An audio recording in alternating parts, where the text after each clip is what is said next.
नमस्कार किसान भाइयों और बहनों, क्या आप अपनी मिर्च की फसल में थ्रिप्स और एफिड के नियंत्रण के लिए लगातार कीटनाशकों का उपयोग कर रहे हो और फिर भी ये समस्या दूर नहीं हो रही है?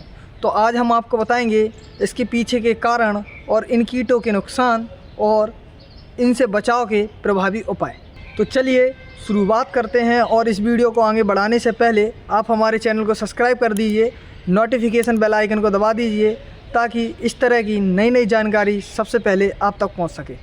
थ्रिप्स और एफिड छोटे छोटे कीट होते हैं, लेकिन इसका असर आपकी फसल पर बहुत अधिक हो सकता है और ये आपकी फसल में पौधों से रस चूस करके उन्हें कमज़ोर बना देते हैं तथा उत्पादन में गिरावट करते हैं। थ्रिप्स और एफिड का बार बार अटैक का कारण होता है अनुकूल वातावरण। थ्रिप्स गर्म और शुष्क वातावरण में तेज़ी से फैलते हैं।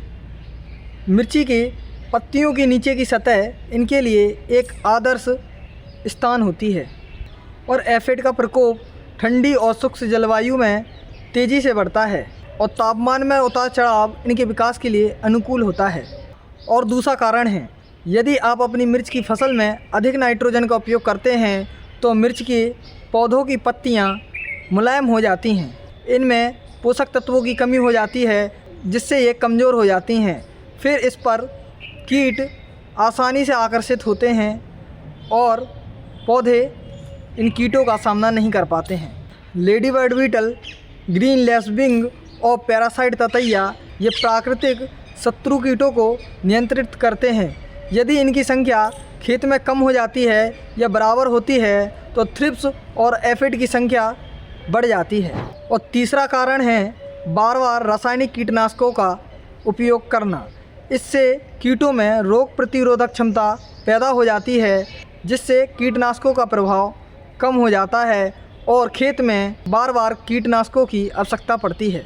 इन कीटों के कारण होने वाले कुछ बड़े नुकसान। एफिड और थ्रिप्स के प्रकोप से पत्तियां पीली पड़ जाती हैं और नीचे की ओर मुड़ने लगती हैं।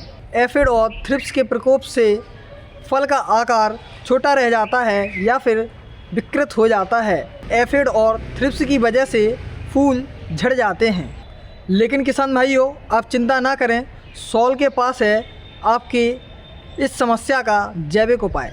आप रासायनिक कीटनाशकों की जगह सॉल के जैविक कीटनाशकों का उपयोग कर सकते हैं, जैसे कि V+, भक्षक M+ और जीरोमाइड का आप उपयोग कर सकते हैं। ये जैविक उत्पाद हैं जो कि न केवल कीटों को मारते हैं बल्कि ये पर्यावरण को भी सुरक्षित रखते हैं। दूसरी बात, आप फसल चक्र को अपनाएं। लगातार मिर्च उगाने की जगह आप अन्य फसलों को भी उगाएं ताकि थ्रिप्स और एफिड को बाधित किया जा सके। और सॉइल टेस्ट किट का उपयोग करके मिट्टी की जांच करें और आप नाइट्रोजन, फास्फोरस और पोटास के संतुलन को बनाए रखें। और आप संक्रमित पौधे और अवशेषों को नष्ट कर दें और उनको खेत से दूर रखें और साफ़ कर दें। गहरी जुताई करें ताकि मिट्टी में उपस्थित लार्वा नष्ट हो सकें। और आप अपने खेत में गेंदा और सरसों के पौधों को लगाएं जो कि थ्रिप्स और एफिड को अपनी ओर आकर्षित करते हैं और मुख्य फसल से ध्यान भटका देते हैं। किसान भाइयों, थ्रिप्स और एफिड आपकी मिर्च की फसल और आपकी मेहनत को प्रभावित कर सकता है, लेकिन आप जैविक कीटनाशक, संतुलित पोषण और सही प्रबंधन करके इस समस्या से आप अपनी फसल को बचा सकते हो। अधिक जानकारी के लिए आप हमसे संपर्क कर सकते हो। आपकी मेहनत, आपकी फसल और उसकी सुरक्षा करना हमारा कर्तव्य है। आप जैविक खेती को अपनाएं और अपनी मिर्च की फसल को स्वस्थ बनाएं। जय हिंद, जय भारत।